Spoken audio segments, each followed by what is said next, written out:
बिस्मिल्लाहिर्रहमानिर्रहीम। अस्सलाम वालेकुम डियर स्टूडेंट्स। अमीर हुसैन गाजी एडवोकेट हाई कोर्ट और गाजी लॉ अकेडमी शाहदरा लाहौर।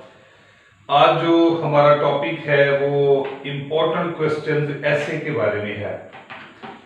ऐसे जो है आपका जो न्यू सिलेबस है एलएलबी पार्ट 1 का, उसमें ऐसे जो है वो शामिल किए गए हैं और एसेस के बारे में हम ऑलरेडी एक लेक्चर रिकॉर्ड करवा चुके हैं जिसमें हमने बताया है कि आपने ऐसे कैसे लिखना है।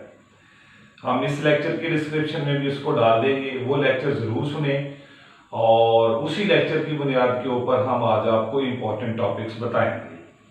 याद रखिएगा कि ये ऐसे 25 नंबर का भी हो सकता है और 20 नंबर का भी हो सकता है और न्यू सिलेबस के मुताबिक देखेंगे कितने का ये बनता है और इसमें वर्ड्स कितने पूछे जाते हैं, 400 है या 450 है, ये भी देखना पड़ेगा। ठीक है जी। लेकिन आपने अपने 400 से 500 के अल्फाज जो है वो तैयार रखने हैं ऐसे के अंदर। और डियर स्टूडेंट्स, ऐसे जो है ना वो बेसिकली जो एग्जामिनर होता है, जो पेपर सेटर होता है, ये उसके माइंड के ऊपर डिपेंड करता है कि वो करंट इश्यूज को देखता है या वो ऑलरेडी जो तरीकाकार है कि पास्ट पेपर को देख के सेट करना। तो ये बड़ा मुश्किल होता है कि आपको इम्पोर्टेंट ऐसे जो हैं वो बताए जाएं, क्योंकि इसके टॉपिक्स जो हैं वो बेशुमार टॉपिक्स हैं। जितना मर्जी के ऊपर जो है वो ऐसे जो है वो तैयार कर लें, टॉपिक बहुत ज़्यादा अवेलेबल है। तो हमने जो है वो बड़ा मुहतात रहना है इस मामले में कि कुछ चीज़ें जो है वो इंतहाई ज़रूरी होती हैं और कुछ जो है वो ऑप्शनल होती हैं। हम आपको इंतहाई ज़रूरी चीज़ें जो हैं वो बताएंगे। याद रखिएगा कि 3 चीज़ें जो हैं, क्योंकि आप लॉयर बनने जा रहे हैं, वकील बनने जा रहे हैं, तो वो 3 चीज़ों के ऊपर बड़ा फोकस आपका रखेगा। एक इंफॉर्मेशन टेक्नोलॉजी, इसके बारे में वो पास्ट पेपर देखें तो वो पूछ रहा है। इसके बाद वो एजुकेशन को छेड़ रहा है, किसी ना किसी तरीके से एजुकेशन को जो है वो देख रहा है। फिर आप चूंकि जो है वो लॉ की लाइन के अंदर हैं, आप लॉ कर रहे हैं, तो फिर आपका जुडिशरी जो है, जुडिशरी आपका बड़ा हॉट टॉपिक है, तो इसको भी उसने देखना होता है। और उसके अलावा जो है वो डिफरेंट सोशल इश्यूज हैं, तो उन सोशल इश्यूज को भी देखना है हमने। तो ये 4 चीजें जो है वो इंतहाई जरूरी है आपके लिए। सोशल इश्यूज किसके हैं? सोशल इश्यूज पाकिस्तान के हैं। तो इनमें से जो 2 हैं, ये वाले 2, इनके बारे में वो ज्यादा पूछ रहा है आपसे। इंफॉर्मेशन टेक्नोलॉजी और एजुकेशन में कोई ना कोई चीज वो ले रहा है इनसे। लेकिन हमने इनको 4 हिस्सों में इसलिए डिवाइड किया है कि ये सारी चीजें जो हैं वो आपको मालूम होनी चाहिए। ठीक है जी। तो इंफॉर्मेशन टेक्नोलॉजी है का जो क्वेश्चन है वो हर लिहाज से उसने पूछना होता है और ये हमारा एक बहुत अहम तरीन टॉपिक है। इसमें वो पॉसिबिलिटी क्या है कि कौन कौन से क्वेश्चन जो हैं वो इसमें पूछे जा सकते हैं, कौन कौन से एसेस जो हैं वो इसमें पूछे जा सकते हैं, वो जरा नोट कर लीजिएगा कि इंफॉर्मेशन टेक्नोलॉजी अहम तरीन जोन है। इसको हमने किसी सूरत जो है वो ये जो बताने लगा हूं, इसके बारे में आपके पास मटेरियल होना इंतहाई जरूरी है। उसमें वो पूछता है technology is losing its purpose. Technology जो है वो अपना पर्पस लूज कर रही है, आप इसके बारे में लिखें। फिर वो पूछता है advantages and disadvantages of internet. फिर वो पूछता है जी एक्सपेंडिंग इंफॉर्मेशन टेक्नोलॉजी अ कर्स और ए ब्लेसिंग, कि जो इंफॉर्मेशन टेक्नोलॉजी फैल रही है दुनिया के अंदर, ये एक कर्स है या ये एक ब्लेसिंग है, एक नेमत है या ये एक जहमत है। आगे जी information technology revolution in Pakistan. ठीक है जी। Information technology revolution in Pakistan में कैसे आया, या information technology and future of Pakistan, ये भी है। इसके अलावा जी information technology and its impacts on the future work culture. Future culture के ऊपर कैसा इसका इम्पैक्ट होगा। फिर है जी problems and prospects of technological innovation in the development world. तो ये सारे जो है ना किसी तरह आपके इंफॉर्मेशन टेक्नोलॉजी से जुड़े हुए हैं, इनको ना छोड़िएगा। ये अगर आप छोड़ेंगे तो आप ज्यादती करेंगे अपने साथ। ओके जी, अगर आपके पास इंफॉर्मेशन टेक्नोलॉजी का इल्म हो गया, जो हमने बताया था कि 3 चीजें जो जो है आपने इनको करना होता है, तो फिर इंशाल्लाह एक ही ज्यादा मालूमात 700-800 वर्ड की अगर आपके पास मालूमात है इंफॉर्मेशन टेक्नोलॉजी की, या आपको बड़े अच्छे अंदाज से टेक्निकल तरीके से पढ़ाया जाता है, तो ये कोई बहुत बड़ा इशू नहीं है। इसके अलावा एजुकेशन जो है वो हमारा वो बड़ा हार्ड टॉपिक है एजुकेशन। तो एजुकेशन में वो कौन सी चीजें पूछ रहा है? एजुकेशन में वो पूछ रहा है जी कि classroom plays a major role in nation building. Classroom plays a major role in nation building. Classroom जो है वो कितना किरदार अदा करता है नेशन बिल्डिंग में, ये इंतहाई अहम है आपके लिए। इसमें भी बहुत मरतबा आपके पास पेपर देखें तो उसमें एजुकेशन के बारे में बहुत पूछा गया है। फिर है जी इंपॉर्टेंस ऑफ यूनिवर्सिटी एजुकेशन, ये भी बड़ा अहम है। फिर role of students in nation building. वो जो क्लासरूम और रोल ऑफ स्टूडेंट्स एक ही चीज बन जाती है, दोनों को एक ही तरह से देखा जा सकता है। फिर चूजिंग अ कैरियर, कि आपने जो लॉ एज अ कैरियर जो है वो देखा है, तो आपने क्यों इसको जो है वो एज अ कैरियर देखा है। फिर लॉ एज अ प्रोफेशन, वही चूजिंग अ कैरियर और लॉ एज अ प्रोफेशन। फिर एजुकेशन रिफॉर्म्स इन पाकिस्तान। फिर इसके बाद higher education in Pakistan, ills and remedies. Higher education की जो पाकिस्तान में है उसमें क्या बेहतरी हुई, क्या उसमें खामियां हैं, उनको कैसे ठीक किया जा सकता है। ओके जी, तो ये थे जो एजुकेशन और आईटी के बारे में, इनको कभी भी ना छोड़िएगा, ये इंतहाई अहम तरीन जोन होता है आपका।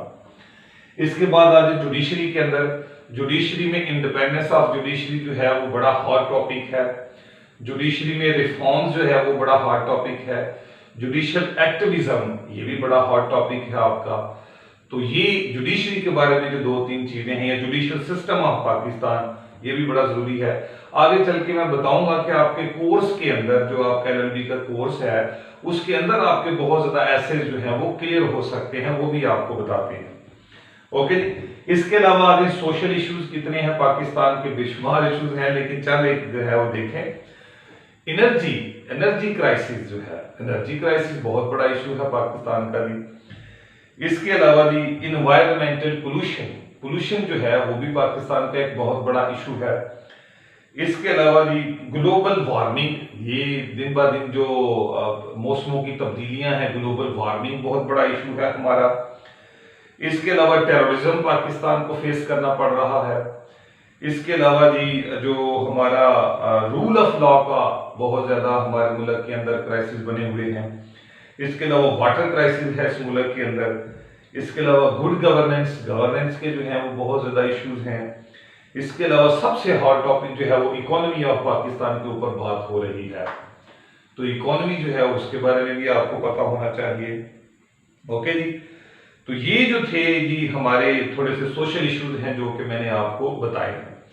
इसके अलावा मीडिया जो है, मीडिया एक ब्लेसिंग है या मीडिया एक कर्स है, ये मीडिया का रोल क्या है, तो ये भी हमारा एक हॉट टॉपिक है, अच्छा मजमून है। फिर कोविड-19 पैंडेमिक एंड इट्स इम्पैक्ट्स या इट्स इफेक्ट्स। कोविड-19 होता क्या है और इसके इम्पैक्ट्स क्या है, इसके इफेक्ट्स क्या हैं, एजुकेशन के ऊपर क्या असर हुआ और हमारी इकोनॉमी के ऊपर क्या असर हुआ। ठीक है। फिर एक और अहम चीज जेंडर इक्वेलिटी का भी बहुत ज्यादा मर्तबा पूछा जाने वाला ये जो है वो कह लें कि अहम तरीन जो है हमारा एक टॉपिक है। फिर इसके अलावा पाकिस्तान एंड कश्मीर, ये भी एक मसला है। सी पैक जो है वो हमारा, ये भी एक सवाल अच्छा बनता है। ठीक हो गया जी। और टूरिज्म इन पाकिस्तान, ये हमारे सारे क्या हैं और टॉपिक हैं, इनको आपने करना है हर लिहाज से। ओके जी। अब जो मैं आपको बताने लगा हूं वो बड़ी अहम चीज है। आपके सिलेबस में से बहुत ज्यादा चीजें जो है वो हल होती हैं। ठीक है जी। डेमोक्रेसी जैसे हमारा एक बहुत हार्ड टॉपिक है, तो अभी आप देखिएगा कि आपका जो सिलेबस है ना उसके अंदर बड़े सारे आपके जो कह लें कि एसेज हैं वो क्लियर होते हैं। जैसे पॉलिटिकल साइंस के अंदर जाए तो फिलॉसफी ऑफ पॉलिटिकल साइंस है, जिसमें प्लाटो जो है आइडियल स्टेट का या वेलफेयर स्टेट का एक कॉन्सेप्ट देता है। तो वहां पे आपका वेलफेयर स्टेट और आइडियल स्टेट के बारे में जो है वो कॉन्सेप्ट क्लियर हो जाएगा। इसके अलावा पॉलिटिकल साइंस आपको फॉर्म्स ऑफ गवर्नमेंट देती है कि गवर्नमेंट की मुख्तलिफ फॉर्म्स हैं, जिसमें एक डेमोक्रेसी के ऊपर भी बात हुई है। डेमोक्रेसी तो बड़ा हार्ड टॉपिक है ना, आपका बड़ा अहम तरीन सवाल है पॉलिटिकल साइंस के अंदर। तो डेमोक्रेसी भी एक अहम तरीन ऐसे है हमारा, तो आपको पॉलिटिकल साइंस से ही बेहतरीन अंदाज में हल हो जाता है। इसके अलावा पॉलिटिकल इकोनॉमी है। पॉलिटिकल इकोनॉमी क्या है? पॉलिटिकल इकोनॉमी जैसे मैंने आपको बताया है कि ये developed countries, under developed countries, advance countries, तो इसका कॉन्सेप्ट जो है वो आपको पॉलिटिकल साइंस से मिल जाता है। फिर इसके अलावा है पब्लिक ओपिनियन। पब्लिक ओपिनियन में जो मीडिया है वो भी एक पब्लिक ओपिनियन है, वो एक बड़ा अहम तरीन जो है वो सवाल बन सकता है। फिलोसफी ऑफ लॉ में जाए तो रोल ऑफ लॉ और रूल ऑफ लॉ, ये दोनों वहां पे आपको मिल जाते हैं। सोशियोलॉजी में जाए, सोशियोलॉजी का भी जाए तो सोशियोलॉजी में जाए तो डियर स्टूडेंट्स आपको क्या मिलता है? वहां पे आपको सोशल इंस्टीट्यूशंस मिलते हैं। एक अहम तरीन सवाल है, उसमें आप एजुकेशन जो है वो सोशल इंस्टीट्यूशन में बड़ा अहम है, और आपका जो पॉलिटिक्स है और आपका जो मीडिया है, तो भी सारे मैंने बताया कि मीडिया भी एक अहम सवाल है। फिर criminal justice system of Pakistan सामने आता है सोशियोलॉजी में। फिर इसके अलावा क्राइम के बारे में पता चलता है। फिर इसके अलावा जुवेनाइल डिलिक्वेंसी का पता चलता है। फिर इसके अलावा जो हमारे कह रहे हैं कि law as a instrument of social change, वहां पे भी मौजूद है। फिर सोशल प्रॉब्लम्स ऑफ पाकिस्तान, ये भी सोशियोलॉजी का जो है वो एक अच्छा सवाल है। पाकिस्तान स्टडी में आए तो कश्मीर इशू है और मार्शल लॉज हैं सारे हमारे, और डेमोक्रेसी है। तो देखिए आपका जो सिलेबस है ना, उसके अंदर भी आपके बहुत सारे जो है वो क्वेश्चन, बहुत सारे ऐसे जो है वो हल होते हैं। हमने एक मुख्तार तरीके से जो है वो आपको बता दिया है कि ये इंपॉर्टेंट जो है वो हमारे पास ऐसे हैं, इन सब के बारे में आपकी आगाही होनी चाहिए, अदरवाइज आपका ऐसे खराब होगा और आपकी इंग्लिश में जो सप्ली है वो जरूरी हो जाती है। क्योंकि इतने ज्यादा नंबर ज़ाया नहीं होने चाहिए, नंबर्स एक एक की भी बड़ी जरूरत होती है, लिहाजा ऐसे के ऊपर तवज्जो दें। हम आपको क्या दे सकते हैं ऐसे में? हम आपको आउटलाइन देंगे बेहतरीन। उस आउटलाइन को जो है वो आप देखते हुए इंशाल्लाह अज़ीज अपने पास से भी अगर चाहेंगे तो वो लिख सकते हैं। याद रखिएगा ये रटा लगाने वाले मामला नहीं होते, ये जनरल सेंस होती है, जनरल कॉन्सेप्ट्स होते हैं आपके, इनके बारे में आपको आगाही होनी चाहिए। ठीक है जी, तो हम आपको इंशाल्लाह अज़ीज ऐसे की जो आउटलाइन है वो आप तक जरूर पहुंचा देंगे। इसके अलावा अगर आपको आउटलाइन बेहतरीन अंदाज से आती है तो आपके लिए ऐसे लिखना कोई बड़ी बात नहीं होती। इतना तो ये होना चाहिए कि आप उस एक लाइन को पकड़ के आप उसको 2 लाइनें बना सकें, यही आपके लिए काफी होगा। So thank you so much. अस्सलाम वालेकुम व रहमतुल्लाहि व बरकातहू।